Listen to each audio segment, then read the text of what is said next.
जयपुर की सैर कराई, उसके बाद दिल्ली के पास एक बेहतरीन वीकेंड गेटअवे भी दिखाया, लेकिन आपका मन नहीं भरता। खैर कोई बात नहीं, हम भी मुसाफिर हैं, एक और खास डेस्टिनेशन आपके लिए लेकर के आए हैं। चलिए आपको कराते हैं इस बार कान्हा जी की नगरी वृंदावन की सैर। राधे राधे। अब निकल चुके हैं हम लोग अपनी वृंदावन की सैर पर। नोएडा से लगभग ये 125 किलोमीटर पड़ता है, 2 घंटे लगते हैं। वहीं दिल्ली से भी उतना ही टाइम लगता है, सिमिलर टाइम। हमने नोएडा एक्सप्रेस वे ले लिया है और सुबह के 8 बज रहे हैं। जल्दी निकलना चाहिए हमेशा, क्योंकि मंदिर के द्वार जो हैं वो जल्दी बंद हो जाते हैं, फिर शाम को दर्शन के लिए खुलते हैं। तो हमने सोचा सुबह सुबह का नाश्ता वृंदावन में सीधे गाड़ी रुकेगी, वहीं पर करेंगे। आपको कचौड़ी जलेबी का नाश्ता करवाएंगे, उसके बाद कान्हा जी के दर्शन कराएंगे। तो आइए सीधे अब मिलते हैं वृंदावन में। राधे राधे।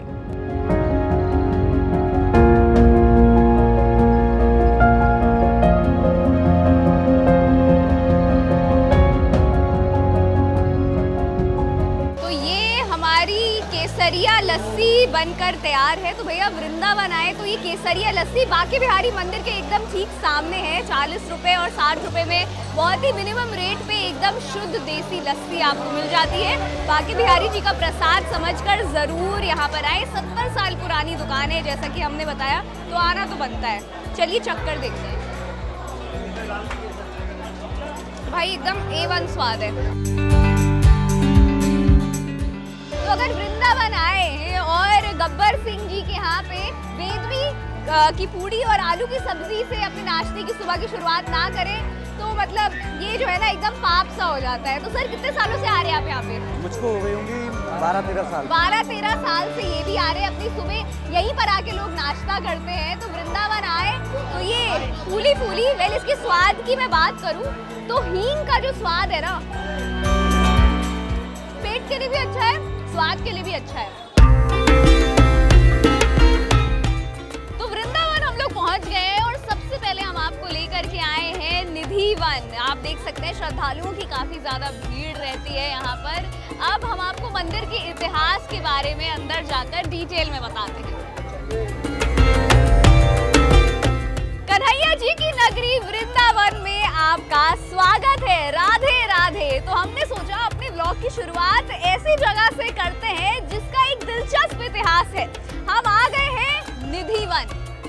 तो निधि वन में दरअसल कन्हैया जी अपनी गोपियों के साथ रास लीला रचाने के लिए आते थे। कहा जाता है कि आप देख सकते हैं ये सभी पेड़ ये थोड़े झुके हुए हैं।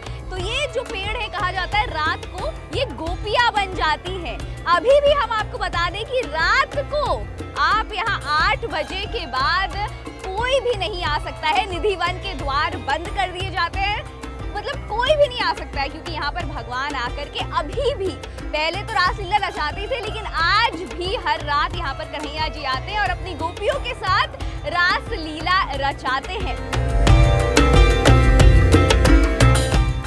तो अब हम निधि वन के नृत्य रास के क्षेत्र में आ चुके हैं। यहाँ आज भी गोपियां जो है रात को नृत्य करती है और कन्हैया जी के साथ रासलीला मनाती है। देख सकते हैं आप लोग श्रद्धालु जो है यहाँ पर आज भी कन्हैया जी के साथ रासलीला करने के लिए डांस कर रहे हैं। तो हम भी थोड़ा कर ही लेते हैं।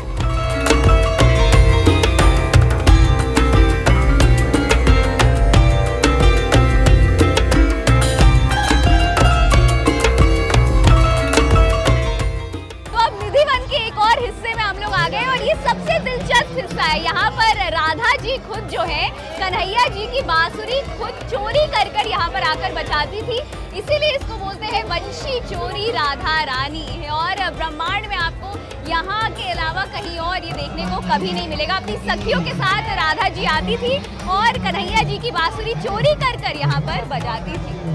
एक और निधि वन की खास बात, रात को कभी भी 8 बजे के बाद कोई आने की कोशिश करता है तो अगले दिन या तो गूंगा बहरा हो जाता है या फिर उसकी मृत्यु हो जाती है। तो 8 बजे के बाद निधि वन में कोई नहीं आ सकता, इसका इतिहास गवाह है। राधे राधे बोलते रहिए भैया, अरे वृंदावन आए और बांके बिहारी जी के दर्शन ना करें, ऐसा हो ही नहीं सकता। तो हमने सोचा आपको VIP दर्शन करवा दें।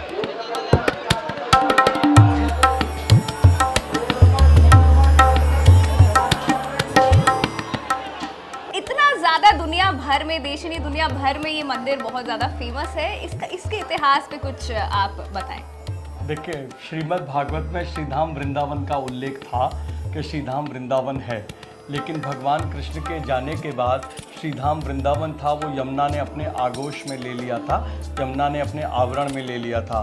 तो श्रीधाम वृंदावन को, गोवर्धन को या कामवन को श्रीधाम वृंदावन माना जाता था कि यही श्रीधाम वृंदावन है। अक्सर कई लोग बाहर जाते हैं तो शुद्ध खाना नहीं मिलता, तो उसका पूरा प्रयास किया गया और निरंतर लगभग 60 बरस से यहाँ जो है वो अग्नि प्रज्वलित होती है और लकड़ी पर ही वैदिक रूप से लकड़ी पर खाना बनाया जाता है। तो ये हमारी शुद्ध शाकाहारी थाली जो है इस समय लग रही है। इसमें हमारे पास ये कढ़ी है, ये मिक्स दाल है, आलू की सब्जी है, सलाद है, दही आ चुकी है और अब ये सूखी सब्जी भी आ गई। शुद्ध सात्विक बिना प्याज लहसुन का खाना है। ये घी में डूबी हुई आपकी एकदम सीधे चूल्हे से मिस्सी रोटी, आपकी प्लेन रोटी, पापड़, सलाद, चावल बिल्कुल अनलिमिटेड है। तो आइए स्वाद चखकर आपको बताते हैं कि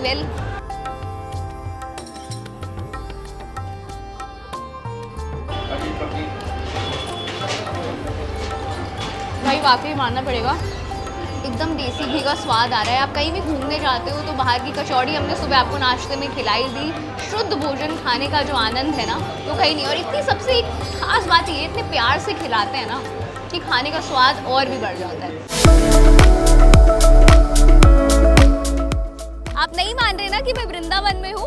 मान लीजिए वृंदावन में ही मैं इस समय बोटिंग का आनंद ले रही हूँ। केसरी घाट पर आपको दर्शन करने के बाद, पेट पूजा करने के बाद थोड़ा आराम फरमाने के लिए बोटिंग का आनंद जरूर लेना चाहिए। वृंदावन में सिर्फ भगवान के दर्शन और खान पान के अलावा शॉपिंग करने के भी कई सारे मार्केट हैं। हर मंदिर के आसपास आपको मार्केट इस तरीके के नज़र आएंगे जहाँ पर आप कपड़े हो, ज्वेलरी हो या मालाएं हो, बाके बिहारी जी की मूर्ति हो, सब कुछ खरीद सकते हैं। तो यहाँ से कुछ लिए बिना आप बिल्कुल भी ना जाएं।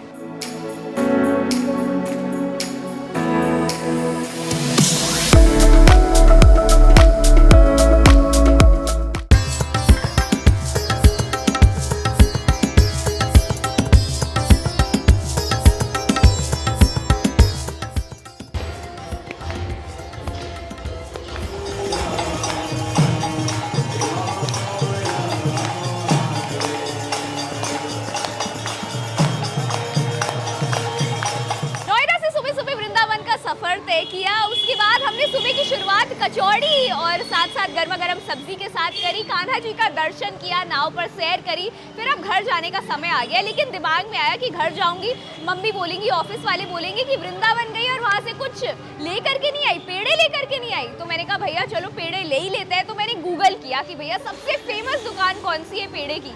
तो फर्स्ट, सेकेंड, थर्ड सबके रिकमेंडेशंस में थी ब्रिजवासी स्वीट्स। तो अब हम ब्रिजवासी स्वीट्स आ गए हैं और आपको हम वृंदावन के फेमस पेड़ों का स्वाद चखाते हैं। तो चलिए।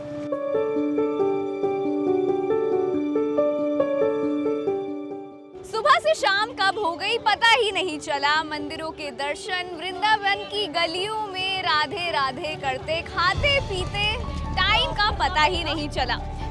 आपको हमारी वृंदावन की ये सैर कैसी लगी आप हमें कमेंट सेक्शन में ज़रूर बताएं। अगली सैर आप कहाँ की करना चाहते हैं ये भी ज़रूर लिखें। साथ साथ हमारे वीडियो को लाइक, शेयर और सब्सक्राइब करना ना भूलें। अपने दोस्तों और फैमिलीज के साथ भी शेयर करें। हमारा क्या है, हम तो मुसाफिर हैं, चलते चलेंगे तब के लिए सलाम।